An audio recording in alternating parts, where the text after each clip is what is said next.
Welcome back, everyone, to Sean's show. Guys, how are you doing? Thank you so much for being a listener. What is going on?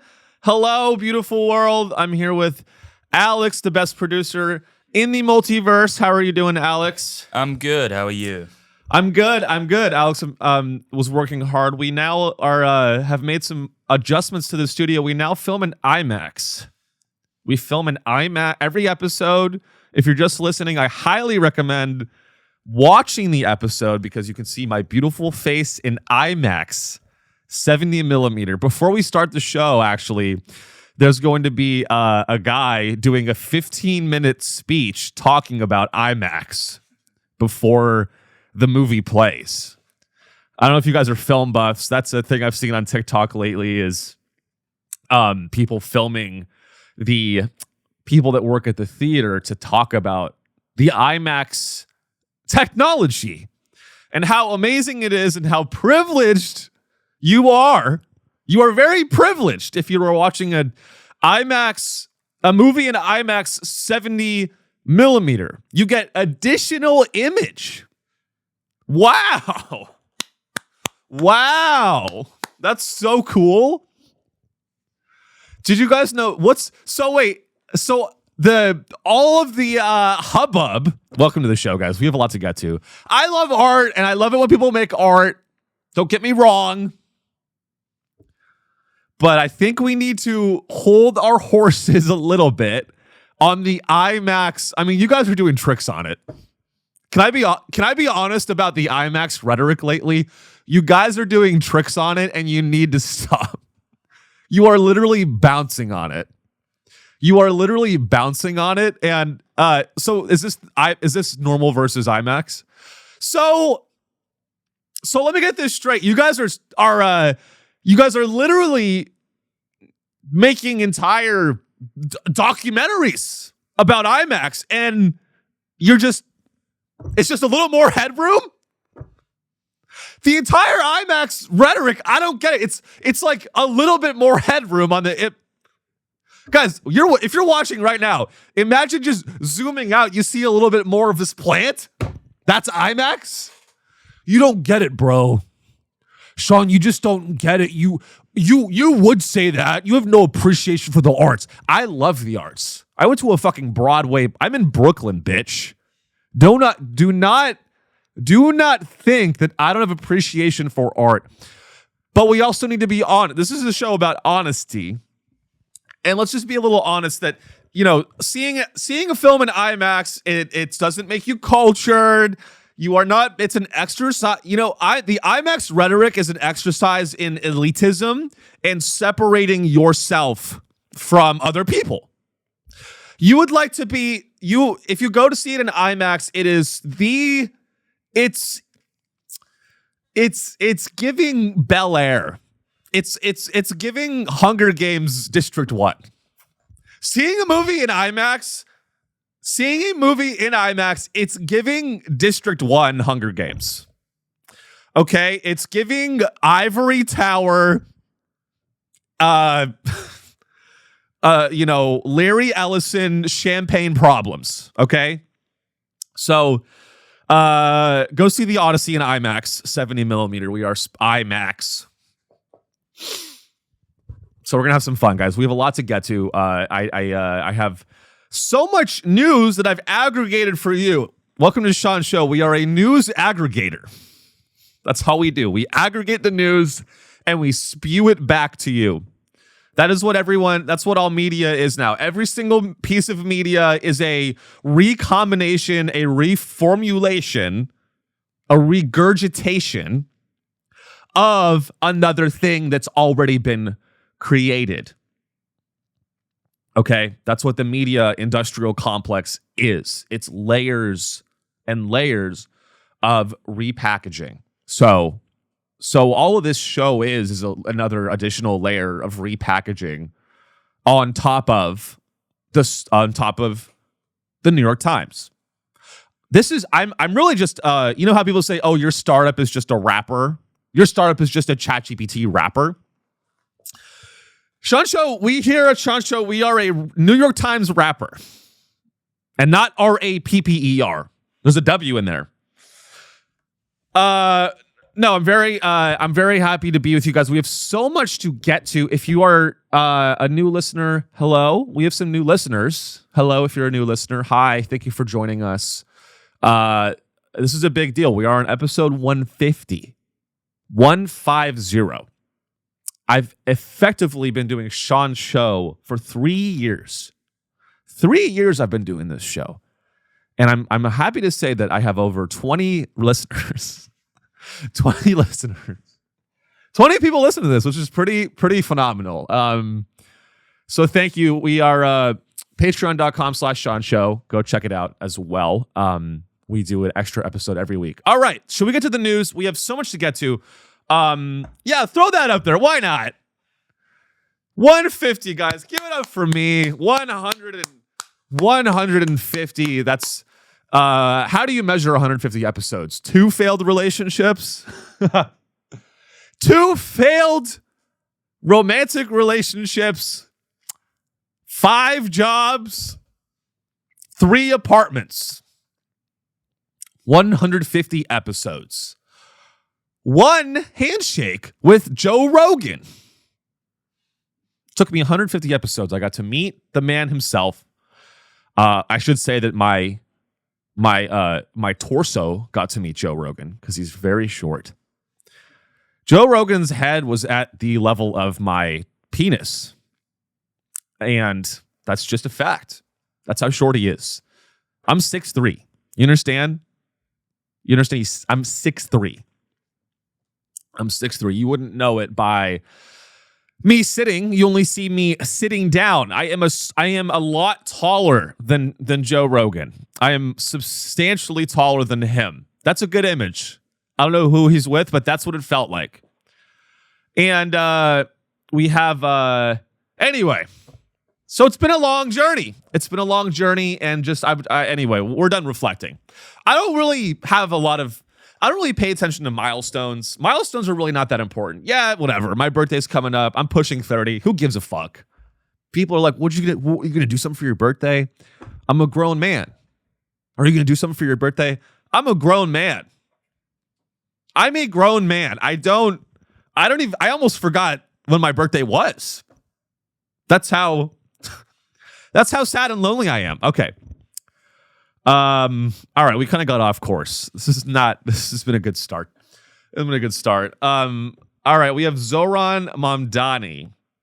We have so much news. We have Zohran Mamdani is put out a statement that made a lot of waves about Benjamin Netanyahu and the ICC, International Criminal Court. We have so much to get to. We have Donald Trump doing a deal with Saudi Arabia. Potentially, Saudi Arabia may potentially get a nuke, which we love. We have Donald Trump's company, Truth Social, wants to offer you insider trading as a service. So stick around for that. That's going to be fun. And so much more. So we have a lot to get to. I think let's start with Zohran. I mean, this is a maybe we can watch a little bit of the video. But this is an interesting one. This is from NPR. Mamdani says New York City can't arrest Netanyahu, but the federal government should. Now, what's the backdrop here? Well, the backdrop is that the International Criminal Court, which I did some research on. That's why you listen to the show. I actually read the Wikipedia article, which is more than most people.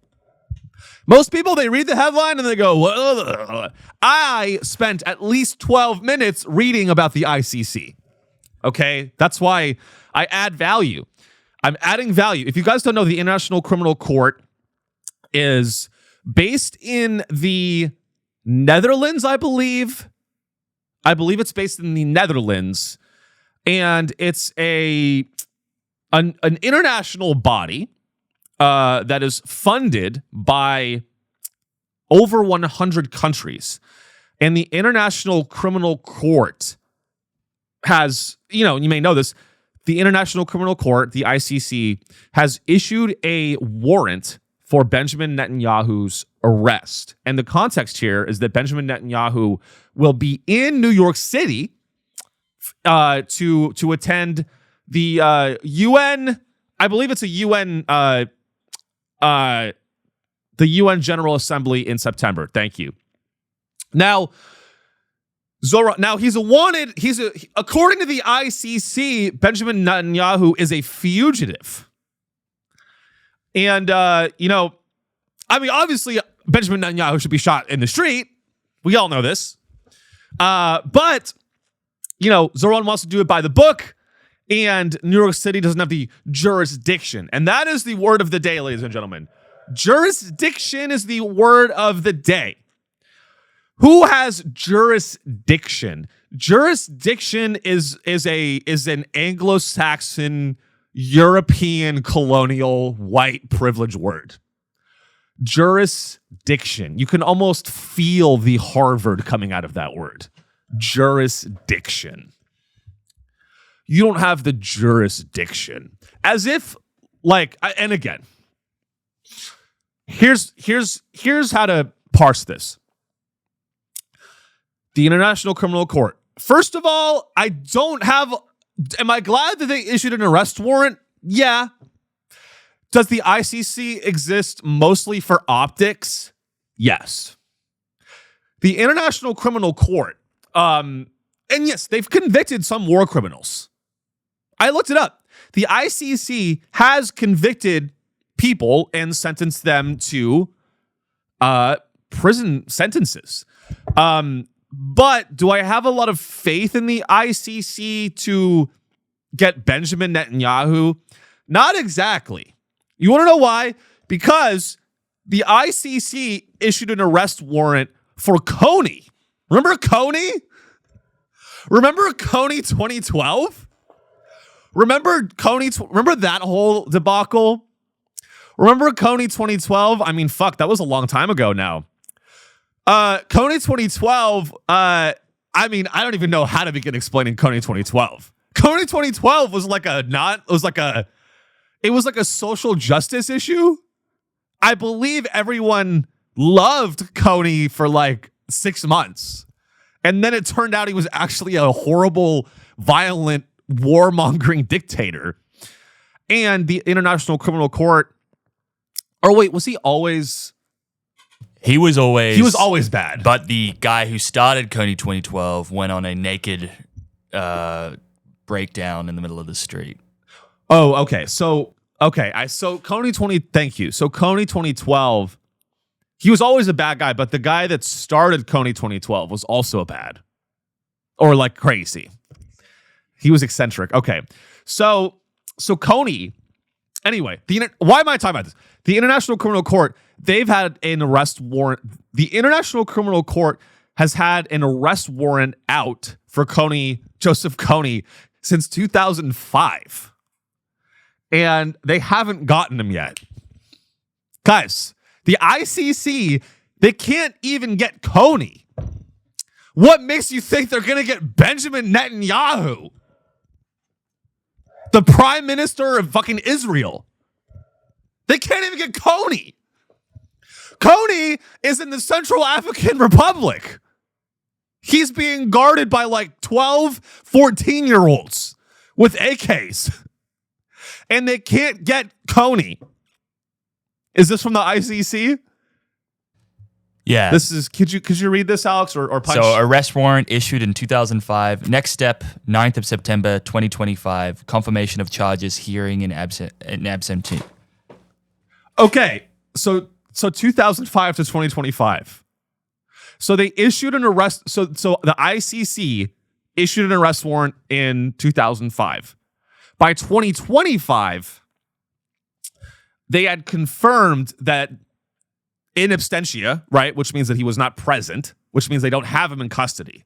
They confirmed the charges 20 years later. Now, that, in my view, is justice. Justice, guys, have you ever heard justice delayed is justice denied? Justice delayed is justice denied.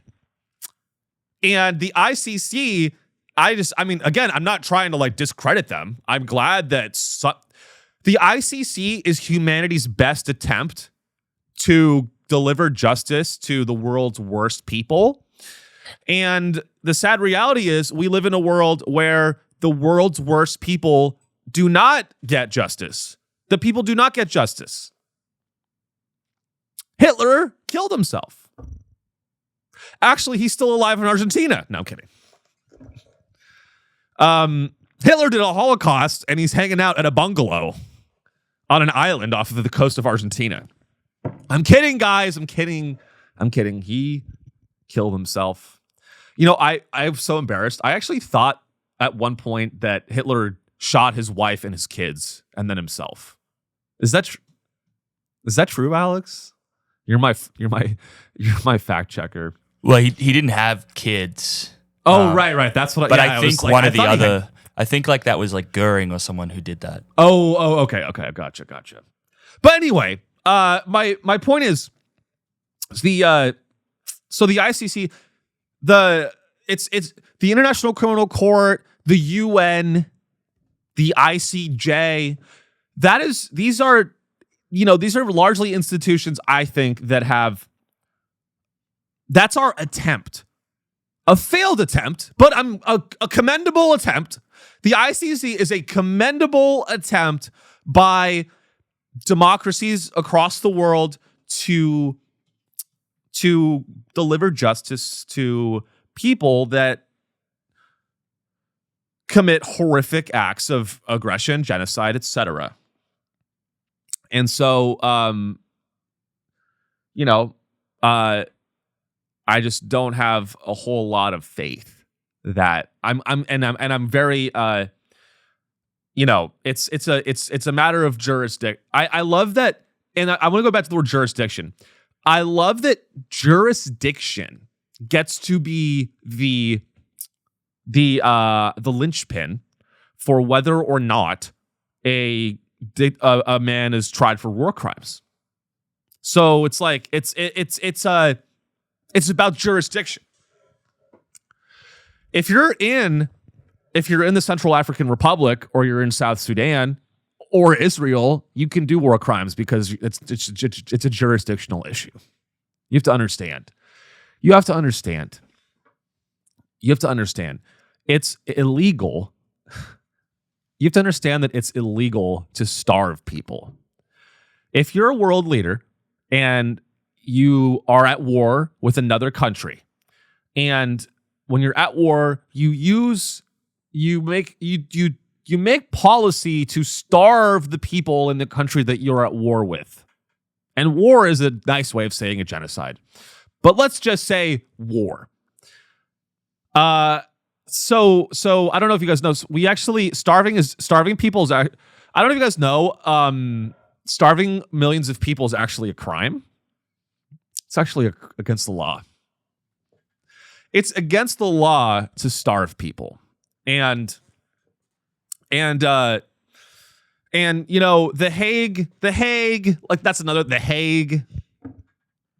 Why? I mean, why do we give these world leaders? Even at the Hague, they give, and again, I am all for, the rights of defendants. Defendants that are charged with crimes have rights. That's what those guys that started America, those slave owners, they wanted us to have rights. Those guys, the guys that owned slaves, that started America, they wanted to make sure that we had a right to a free trial. That was very important to the slave owners. Little history lesson for you guys. The guys that started the United States of America, they owned other human beings. They owned them and they put them in chains. And one of the most important things about the slave owners that started America is that they wrote in the Constitution that the right to a free trial was inalienable. You have the slave owners wrote in their on that parchment that it was very, very important that every human being have inalienable rights, and also except for the slaves that I own. Every human being has divine rights that are not just rights that are determined by this piece of paper. We're actually given, and they're divine. They're divine rights. And so it's very, very important that we respect that if you are charged with a war crime, that you get a right to a free trial. It's very, very important. You know, it's the ICC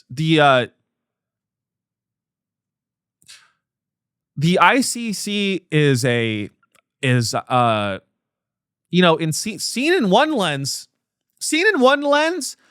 the ICC it's almost the International Criminal Court.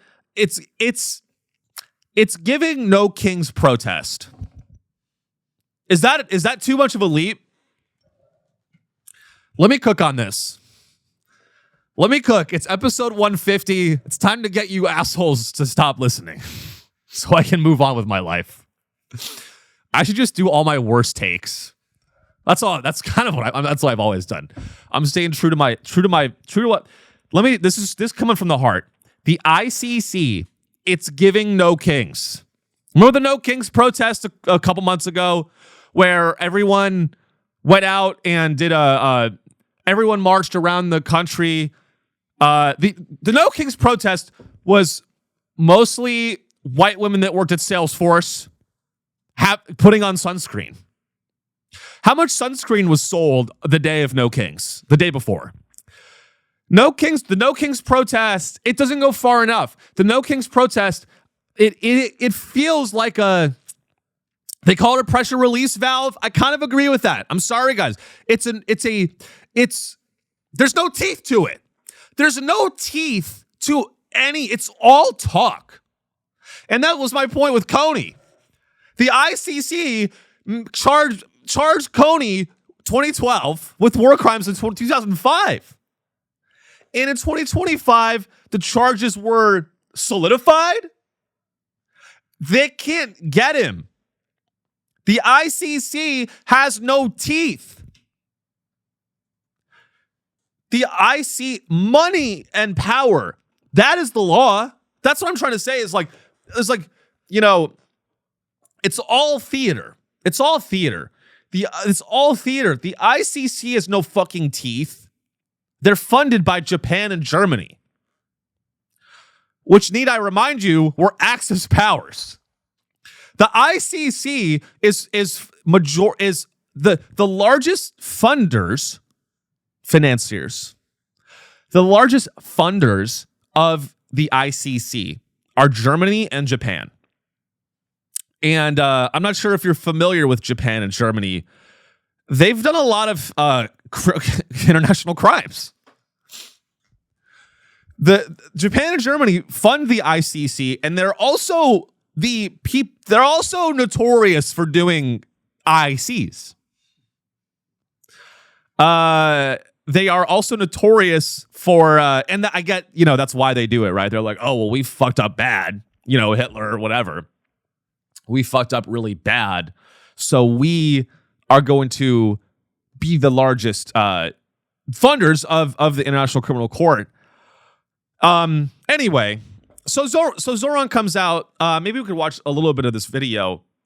Zohran Mamdani has come out with a video, and I do respect it. I respect the video. Don't get me wrong. I think it's great. Again, I think he's not stupid. He knows, I respect it. Zohran knows that Trump's not going to arrest him. And this is just to put pressure on Netanyahu. That's all this is, right? Zohran says that, Benjamin Netanyahu is a wanted war criminal. And he is. But this is and everyone's like celebrating, and it's yeah. I'm glad that a little bit of pressure is being put on Netanyahu. Netanyahu doesn't give a fuck about this though. Netanyahu is going to go into the UN. He's going to stay at Trump Tower probably. He's going to have his champagne. He's going to talk about how important it is that the Middle East gets stabilized. And everyone at the UN is going to talk about how everyone at the UN is going to use their words. It's really, really important, guys, that we use our words. We learned that in kindergarten. It's so important.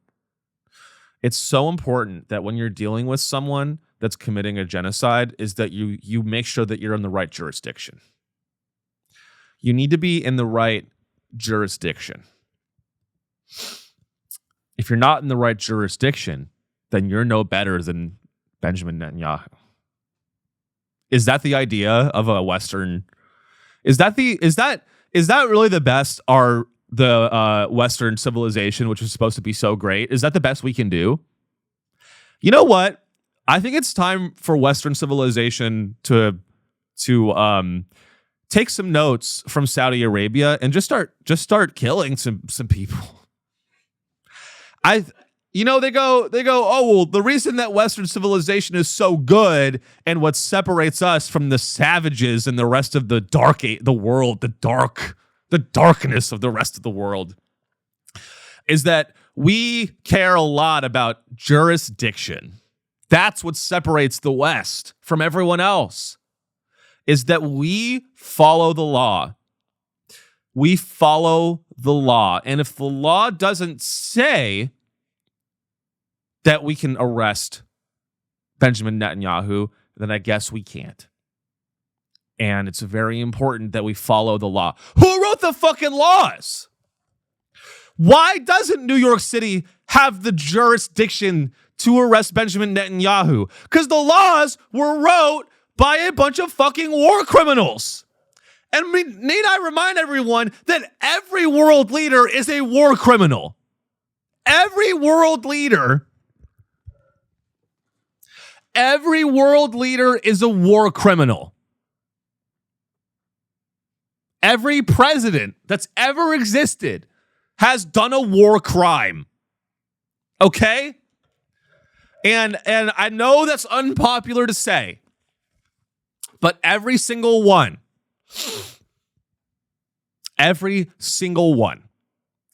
is a war criminal. You have to be willing to commit war crimes to be a world leader. And yes, they're not all equal, right? Some war criminals are worse than other war criminals, but they're all war criminals nonetheless. And, all of this, and why am I focusing on this so much? It's just all of this procedure and bureaucracy and parliamentary blah, blah, blah. Federal state oversight. Just fucking arrest him. Just fucking put him in some goddamn handcuffs.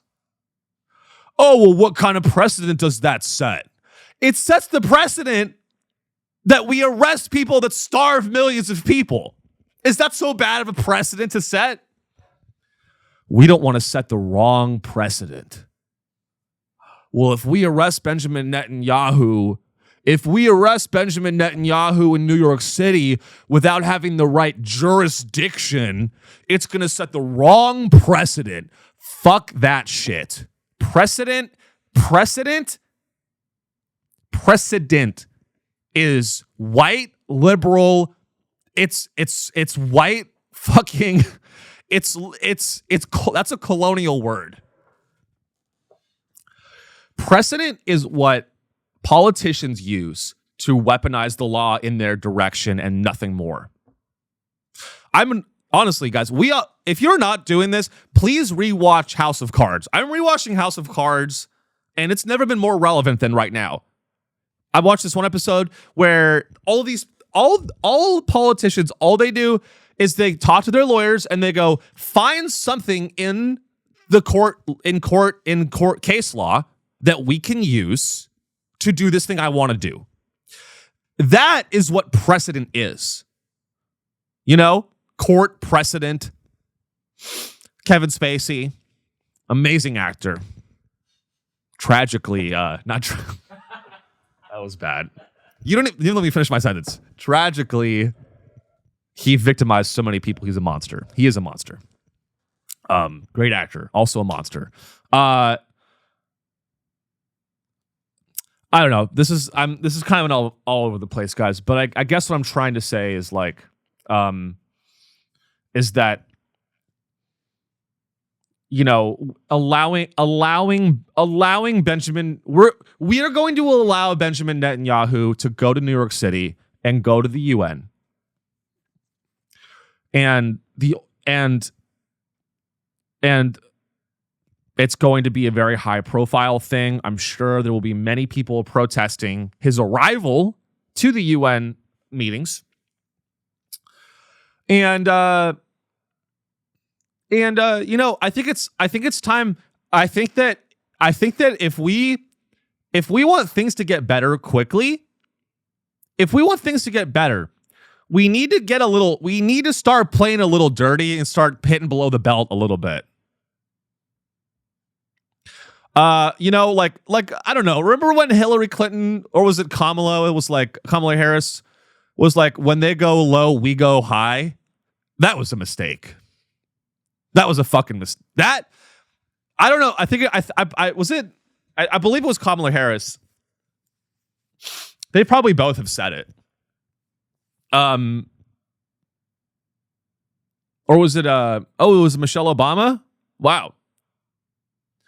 When they go low, we go high. Hey Michelle, I'm sorry, but when they go low, we need to go lower.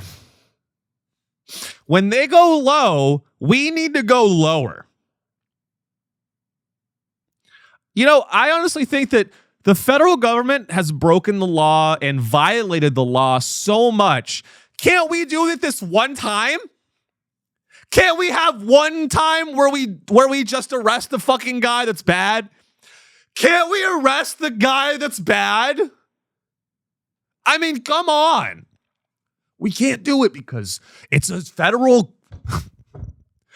Can't we arrest the guy that's killing and bombing hospitals?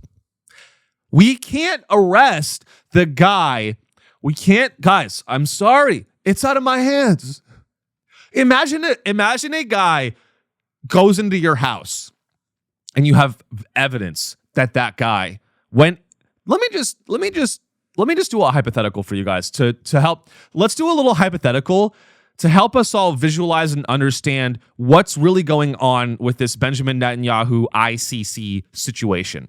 Imagine a guy, you know of a guy. Let's call him Benjamin Netanyahu. Let's call him Ben. Imagine a guy named Ben, and you know this guy named Ben, and you have evidence that this guy has gone into a hospital and gone into the birthing area. I forget what they call that. The natal. Ben 10. Imagine, that's a good visual. Imagine you know a guy named Ben. And Ben, you have video evidence of him going into a hospital, grabbing a newborn baby, and smashing a newborn baby's head against a wall. And he did that thousands of times. And you have video evidence of him doing that. And then you get wind of this plan that Ben is actually going to come and have dinner with you at your house. And you know that he's done all this shit. And when he gets to your house, you know, the first thing you do is you go, oh my God, I can't believe this horrible, evil man is going to come, planning to come to my house. Let me go look up the case law on this. Let me go look up the case law on whether arresting Benjamin Netanyahu would set a dangerous precedent. Guys, it's, you know, here's here's what I want everyone to understand. What I want everyone to understand that yes, has Benjamin Netanyahu committed a genocide, horrific war crimes, crimes beyond the imagination, evidenced in 4K, live streamed for years on the internet? Yes, he has. Has he killed children? He's carried out military orders that have resulted in the murders of thousands of children? Yes. Is he coming to New York to be at the UN? Also, yes. Should we arrest him? From an ethical perspective, yeah, he should probably be arrested.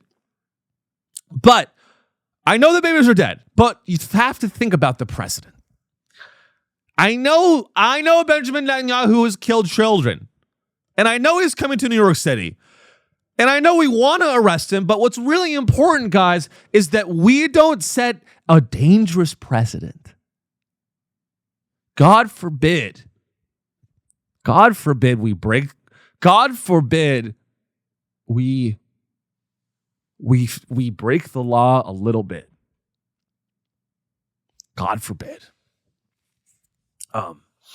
So let's watch Zohran a little bit, and then we can move on. I'm sorry, it was kind of depressing. Happy 150, guys. 150 episodes of Sean Show. Benjamin Netanyahu is not welcome in New York City, nor is any other war criminal at large.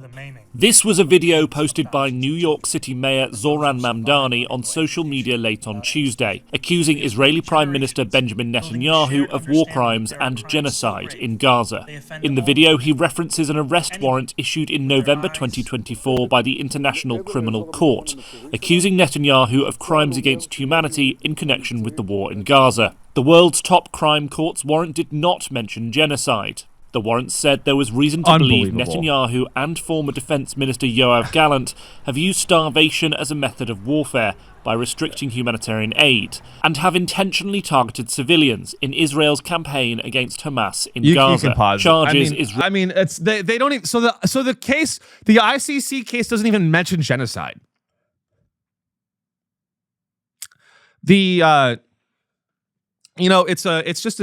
It's just absolutely pathetic. Our attempts. I mean, everyone wants this guy hanged. Everyone in the world, anyone with a conscience wants this guy hanged. But we have to do things by the book. We have to go through the proper channels. That's how these fucking people get away with this shit. Is because we have to go through the proper channels that are funded by the people committing the crimes. I would arrest you, but see, the thing is, the court, funded by Germany, says that there's reality, there's the law, there's the written law, and then there's reality. And they're two very different things. So anyway, shout out to Zohran for trying, I guess, and I'm glad that he's putting a little pressure on old Ben. But we'll see how that plays out. I mean, guys, hey, Benjamin Netanyahu, it'd be great if they arrest him. I'm still focused on Kony. Let's not forget about Kony. Kony 2026. I mean, again, I'll say it again just because it's crazy. Kony is in the Central African Republic being guarded by 12 child soldiers with like one clip of ammo. And they can't arrest that guy. What makes you guys think that Benjamin Netanyahu, leader of one of the most powerful countries in the world, is ever going to get arrested when they can't even get Kony? Kony, I could go arrest Kony. I could go and arrest Kony right now. All I'd have to do is hire all of his child soldiers. I go, do you want to edit for my show? Literally, I have enough money, and I'm not that rich. Waiting for my dad to die. When my dad dies, I could go to the Central African Republic. I could hire all of his soldiers as editors. I'd say, do you want a better life in the West? And then I could put Joseph Kony in handcuffs. He's looking pretty old, and he's probably pretty old and weak. He's in hiding. But the ICC, a multi-million-dollar international court, they're a court. They don't actually they don't actually do the arrests. The ICC is literally just PR. Here's what it is. Sorry, I'm sorry I'm focusing so much on this, but the International Criminal Court is literally a PR move. It's the ICC is optics so that all of these countries who are either neutral or involved in genocide can pretend that they care so much about preventing war crimes. Also, every fucking war is a crime. Every war is a crime. War crimes. I'm so tired of international law, war crime. Fuck you. You don't give a fuck. You don't give a fuck. I mean, that is such a pathetic thing that humanity is so pathetic, is that the best we can do is we have all of these Ivy League lawyers at the international criminal courts going, I dream of a day where one day we wage wars that are ethical and that everyone that dies in a war dies legally. I dream of a world one day where there's no more war crimes and we live in a world where wars are waged ethically and legally and follow a set of rules agreed upon by an international body. And that when we send our young boys and women, young men and women to die and they shoot at each other, it was done according to a document that was focus grouped and voted on by the world, by all of the psychopaths of every country. That's what international law is determined. You take, how many countries are there? Like 250? Wow, there's only 250 comedians left. And there's only 250 countries. If you know, you know. International law is here's how the UN and all this international law, all this fucking bullshit works, is they take a world leader or an ambassador from every country. And to get to that level in your country, you have to be a psychopath. You have to be willing to step on people to get power. The UN is all of the Nepo babies and psychopaths. They get into a room and they agree on international law. Then they go back to their home countries and they go give Saudi Arabia a nuke. Let's agree on international law and let's all agree. Let's all go to the Hilton. Hey guys, that's what the UN is. The UN is let's all stay at the Hilton. Let's all go to a building. Let's all go to the UN building in Manhattan. And let's stay at the Four Seasons. Let's have a lot of fun. We'll stay at the Four Seasons. We'll drink some champagne. We'll go to the UN building and we'll all pat each other on the back for being the leading, casting of the light of justice onto the darkness of the world. We are the UN. We are the we secure the world. We are the peacekeepers of the world. That's how they think of themselves, that they keep the peace in the world. And the other thing that they do is they give nukes to the people that did 9/11. Let's make one thing clear. It's very important that nukes are not proliferated. We need to de-proliferate. It's important that if a nuke is dropped, it was done legally. It's so important that when nuclear weapons are manufactured, and it's important that the countries that get nukes also produce comedy festivals. That is, if you want to know, if you guys want to know how to get a nuke, it's actually a lot simpler than you might think. Getting a nuclear weapon for your country, it's actually not that hard. And I know, and the thing is, people go about it all wrong. Countries without nukes, they're going about it all wrong. You don't need to secretly create a whole nuclear lab underneath Pickaxe Mountain. Horrible name. I mean, who is writing the script? Who is writing? Are they using AI to write these scripts? How is that? What's that? Oh, the U.S. is gonna go bomb Pickaxe Mountain. It sounds like a Marvel film. Are you guys hiring AI? Are you just hiring the writers from Marvel to do international policy? Pickaxe Mountain. I'm sure Iran calls it Pickaxe Mountain. We got to make sure Iran doesn't get a nuke. This is ridiculous. Yeah, let's throw this up there. What is Pickaxe Mountain? The Iranian nuclear facility Trump is threatening to strike. So I don't know how long we've been at war. I mean, this is just another, we all knew it was a forever war, right? Iran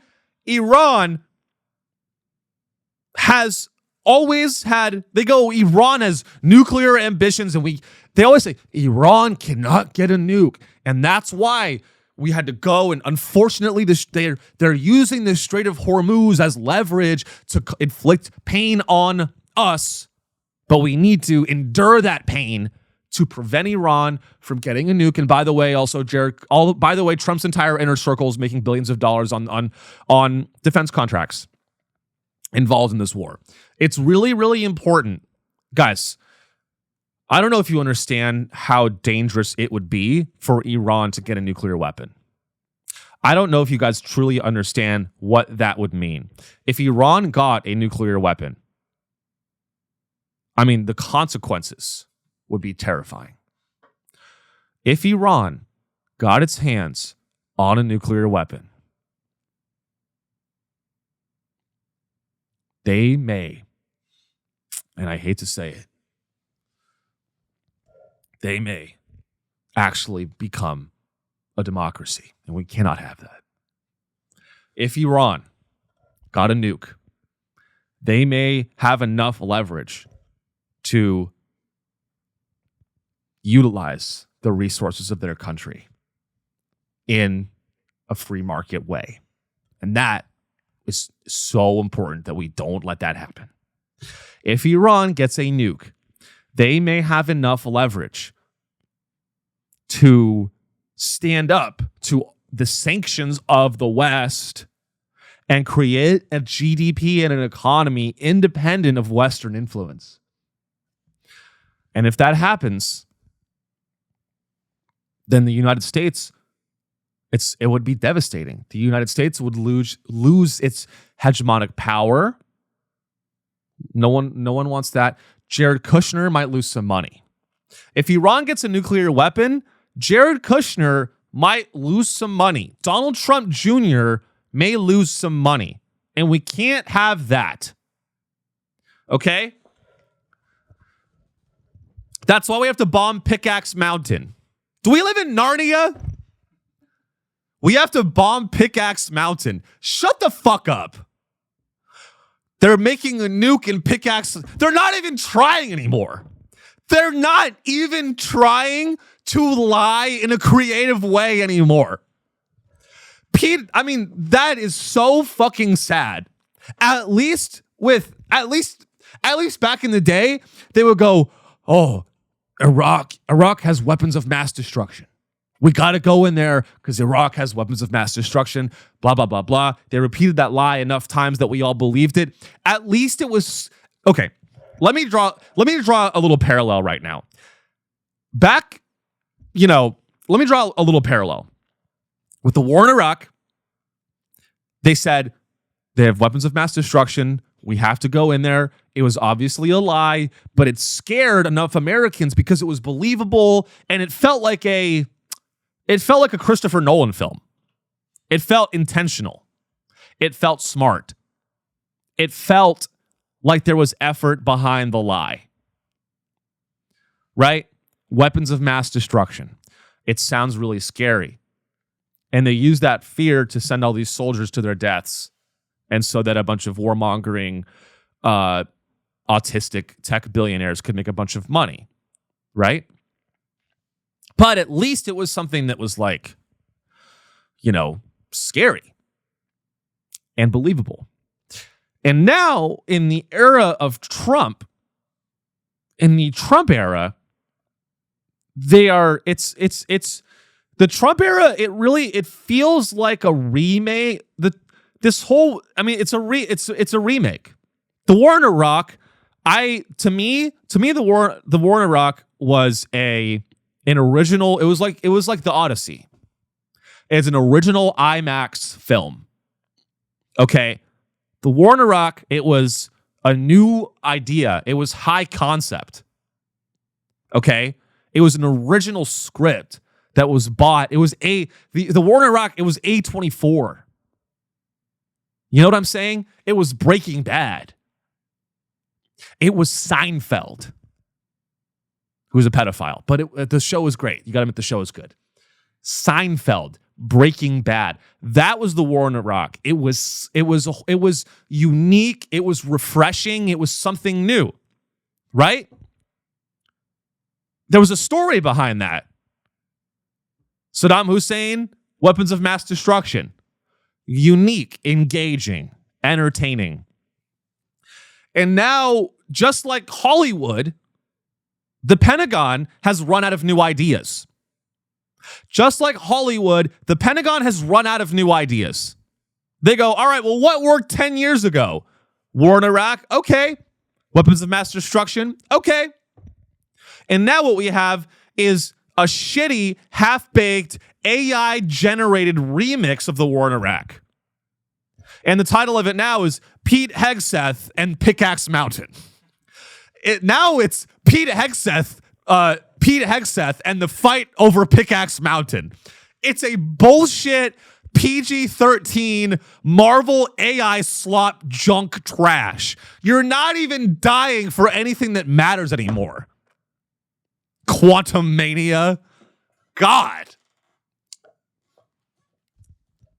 It's a shitty remake. It's a shitty remake. It's Pete Hegseth and the battle for Pickaxe Mountain. Pickaxe Mountain, who named it, and they need to be shot. Whoever named Pickaxe Mountain, you need to go back to the drawing board. And at this point, ladies and gentlemen, I want Iran to get a nuke.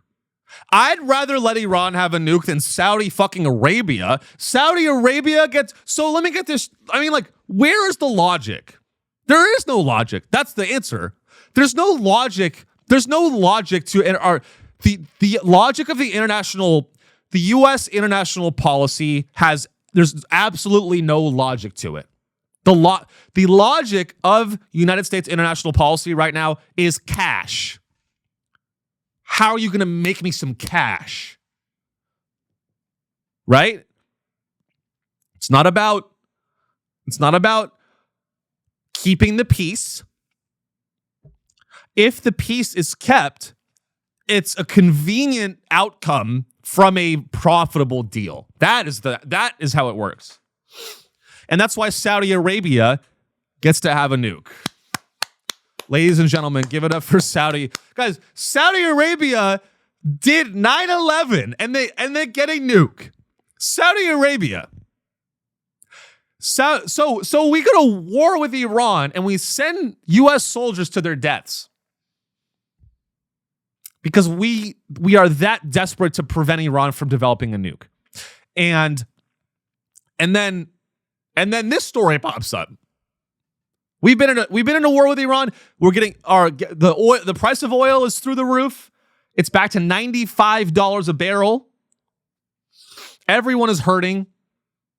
Everything's so expensive. Inflation, it's all crazy. But when it comes to Saudi Arabia, we can just, of course they can have a nuke. Let's do it now. This is from the New York Times. Saudi Arabia, Saudis reach deal with U.S. that could let them enrich nuclear fuel. Now, you might be wondering, why are we okay with Saudi Arabia having a nuke and Iran, we are so desperate to prevent them from having a nuke? What's the difference between Saudi Arabia and Iran? And it's actually a very important distinction. Saudi Arabia had a comedy festival. Saudi Arabia did a little thing called the Riyadh Comedy Festival. Saudi Arabia engages culturally in a Western way. Saudi Arabia booked Bill Burr. That's why they get a nuke. Guys, Saudi Arabia, the reason that we're willing to work with them is because they are, first of all, the Saudi Public Investment Fund is a big investor in startups. Not only that, they have Saudi Arabia. The reason Saudi Arabia gets a nuke, and this is the same reason that Iran does not get a nuke, because the Saudis are very smart, and they know that they're an oil nation, and they have to divest, and they have to move forward, right? Now, the Saudis I will say this: the Saudis are very smart and they're very savvy, because they realize that they could keep executing journalists as long as they do a comedy festival, and as long as they do as long as they golf. The Saudis are very smart, and they realize that if they put billions of dollars into, I believe they're going to be the fucking FIFA. Can we look at that, Alex? I believe Saudi Arabia is going to be the World Cup 2034 World Saudi. This is confirmed in December 2024. Guys, I mean, God fucking help us. In 2034, Saudi Arabia, so this is in 2024, Saudi Arabia was formally confirmed as the host nation by FIFA following an uncontested bidding process. Now that's messy, if you ask me. Uncontested bidding. So that's what distinguishes Saudi Arabia from Iran. And I actually am going to be a political consultant coming up. I'm offering my services as a political consultant. If you're interested, I can help you guys get the nuke. I know you want the nuke. I can help you get the nuke. The way to get a nuke, it's not doing international diplomacy or being strategic with your sanctioning or building allies in the world. That is not how a country gets a nuke. It's certainly not by trying to fit an entire nuclear R&D lab in Pickaxe Mountain. Guys, Iran's making a nuke in Pickaxe Mountain. It sounds like an Iron Man film. The next Iron Man, I mean, the Marvel Cinematic Universe is, we all know, is military propaganda of the highest order. And this latest adventure into Iran, it really feels like the next Marvel film. It feels like Iron Man. It feels like an Iron Man film. It's like Iron Man 6, The Battle for Pickaxe Mountain. It's a script that no one put any effort into. This is the writer. The writer's room is in the Pentagon. All they do is they watch Iron Man films all day, and they go, "All right, let's do something with Pickaxe Mountain. Is that engaging enough?" And then Iron Man, and then Robert Downey Jr. is in his lab, making a suit. Iron Man, Robert Downey Jr. is in his lab making a suit And then Mohammed bin Salman shows up and he goes, "You better go over there, Robert." Or Tony Stark. In real life, Tony Stark, in real life, if Iron Man were real, Tony Stark would be a close friend to Mohammed bin Salman. In real life, Tony Stark would be best friends with MBS, and he would be entirely financed by Saudi Arabia. And Saudi Arabia would go, "We can't let Iran get a nuke because it would affect our golf schedule and FIFA." The reason Iran can't get a nuke is because Saudi Arabia is hosting FIFA in 2034, and they don't want the economic competition. And I think that's what a nuke is, right? A nuke is just a nuke. It's not a no one. Here's what I think people. I am actually for nuclear proliferation. I know that's unpopular to say. I want more nukes. I want more nukes. I want more nukes. I want Iran to get a nuke because it's unfair. It's unfair to them. Don't you want a little? Isn't it American to want an opponent that's a worthy opponent? We're not even going to let Iran get a nuke.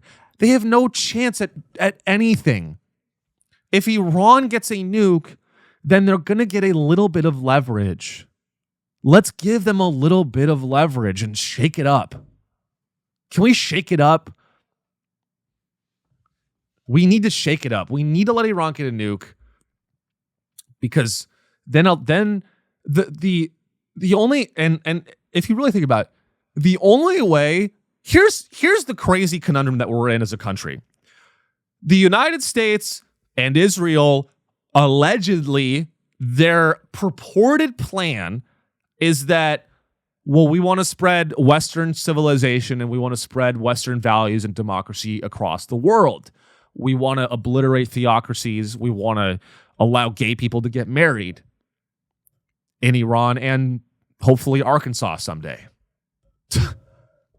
Right? That's the whole idea. And I think where it breaks down is that Iran actually, the way for Iran to become westernized is for them to get a nuke.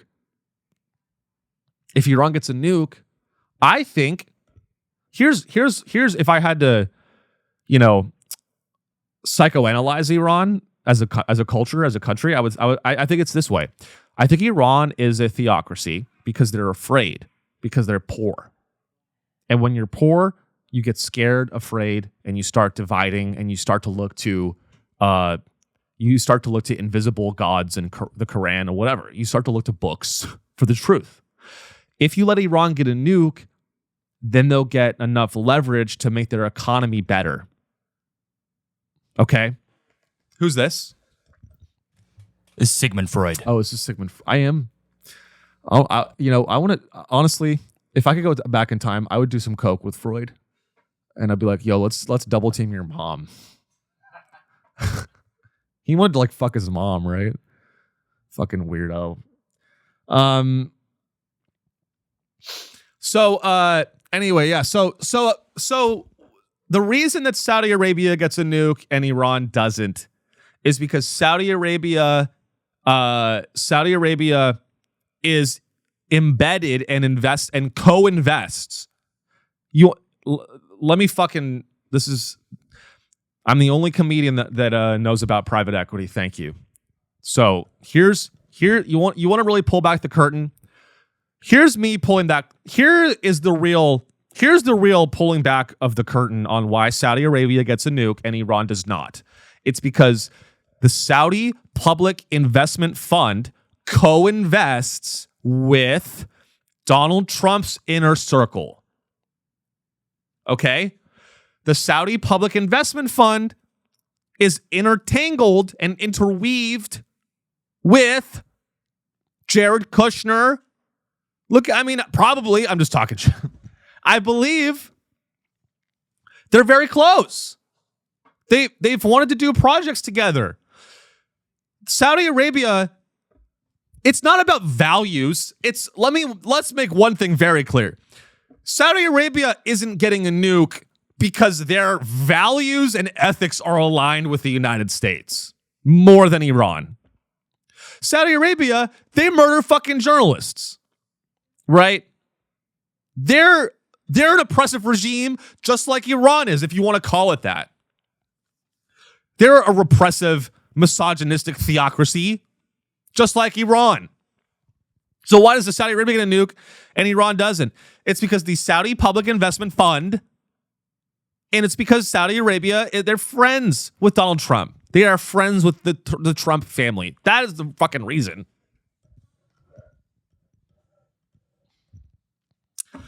And, guys, this is a comedy show. So thank you for listening to my comedy show. I hope you laughed a lot. I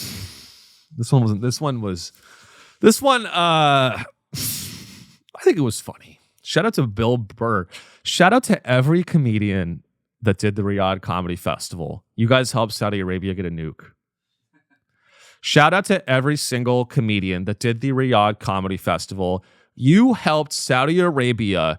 You guys helped Saudi Arabia culture wash their regime, and you helped them get a nuke. So if that was your overall goal, you did it. Great job. You brought comedy to a oppressive regime. You're heroes. And you helped them. You helped socialize them, and you helped ingratiate themselves to the Western world enough so that they could enrich uranium. I trust Iran with a nuke more than I trust Saudi Arabia with a nuke. I know this goes without saying, but those are the guys that did 9/11. Saudi Arabia did 9/11 and we let them have a nuke. Let's give Iran a nuke. Just at least a tactical nuke. I'm willing to meet you halfway. Just let Iran have a tactical nuke. It doesn't have to be a fat man level nuclear weapon. It can just be a tactical nuke. Pete Hegseth goes to Pickaxe Mountain. I mean, it's guys, I recommend let him have hell yeah, dude. 25 kill streak. Iran certainly has a 25 kill streak. The Ayatollah, the new Ayatollah, here's the conditions under which I would let Iran get a nuke. Once the new Ayatollah gets 25 kills, we give him a tactical nuke. And that's that's how I would do international diplomacy if I had any power. Now Israel, and that's why Israel has thousands. Benjamin Netanyahu is on a 87,000 kill streak. That's why they have so many fucking nukes. What a fucking nightmare. What a nightmare we live in, but all we can do is laugh and have some fun. And all we can do is laugh and have some fun, you guys. We have to laugh at the chaos. We have to laugh. You really do have to laugh at how impossible it is to really digest what's going on. You just have to laugh. So that would be my advice. I mean, that's the only way I process this shit. Because it's crazy. It's just crazy. So guys, we are coming up on time. That is our show. I'm sorry I spent so much time on the ICC. I think it was warranted. But before you leave, thank you for being a listener. You never know what's going to happen on the Sean Show. Sometimes I spend 40 minutes sometimes I spend 40 minutes repeating myself, which is amazing. Sean Show, patreon.com/Sean Show. If you guys want to keep listening, we're going to do a whole nother hour on the Patreon where we will be discussing, what do we not get to, Alex? Well, a big one was the Mr. Beast wedding. That's huge. That was going to be, yes. That will be a 4-hour special. We will be doing a Ken Burns style doc on that. But yes, Mr. Beast had a wedding on a private island. The Anthropic settlement. Oh, yes. Anthropic settled out of court for $1.5 billion for training their AIs on pirated books.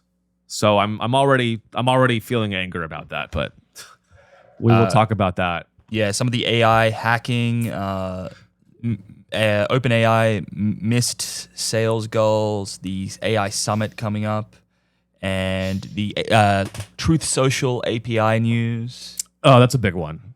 Donald Trump's Truth Social is selling early access to his posts. So if you have $100,000 a month, you can pay to get early access to his posts. Now, that's very interesting. So we'll talk about that. And then Elon is planning to direct the Odyssey. And then we have Elon is going to make an AI version of the Odyssey, and he's going to get Mel Brooks. Mel Gibson, I think. Mel Gibson. Who's Mel Brooks? Mel Brooks is another director. He did like Robin Hood and like. Which one? Aren't they like both? And no, Mel Brooks is Jewish. And then Mel Gibson is Australian. Mel Gibson's Australian. Okay. You a fan? What did he do? He was Mel an Gibson? actor in Mad Max. He did Apocalypto, which is why he's in the discourse for the Odyssey, because he used all indigenous actors in Apocalypto, and he used the traditional language. Mayan. Wow. Yeah. Indigenous actors. Yeah. And now he's gonna go the other way, maybe. He's gonna go the other way and go AI. Let's see. Artificial indigenous. Now, so we have so much to get to that we did not get to, you guys. If you're just joining us or you're still listening, if you're a new listener, thank you, guys. Thank you for 150 episodes. I'm speaking to probably one person right now. But if you've been listening from like the early episodes, I really thank you guys for sticking with me. I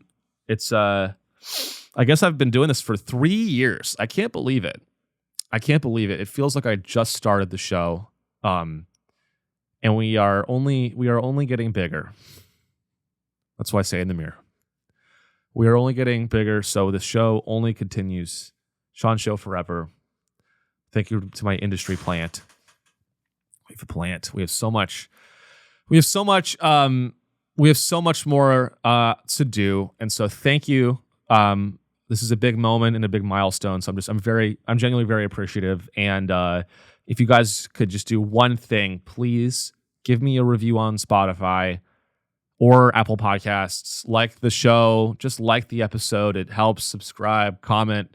Do one thing, because it every time I see someone like the show or do anything, it just helps motivate me to keep going and helps me know that I'm not shouting into the void. I know that I'm not the best orator, and I'm still working on, getting better at this. So I appreciate you guys. I know there's a lot of options for podcasts. I know that you have a lot of options for media. And so to spend your time with me, it really means a lot, because I know that you could be spending your time at another show listening to ads for Dude Wipes and listening to ads for Kalshi. I appreciate you not doing that. We are the only unsponsored comedy podcast. Kalshi's beating down my door.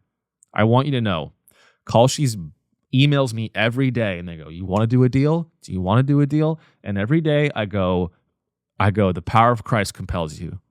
I go, "Back, demons, back." And they keep writing me checks and they go, "Just sign the check. Keep writing me checks for $100,000. And I go, "No, I'm sorry."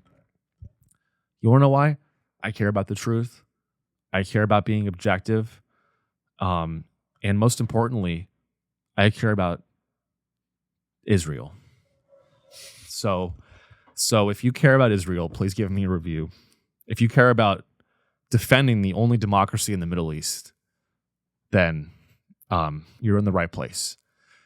The only democracy in the Middle East is called... There's none. All right. Thank you guys so much. I really appreciate it. And we will see you in the next one. I love you guys. Thanks for listening. Bye.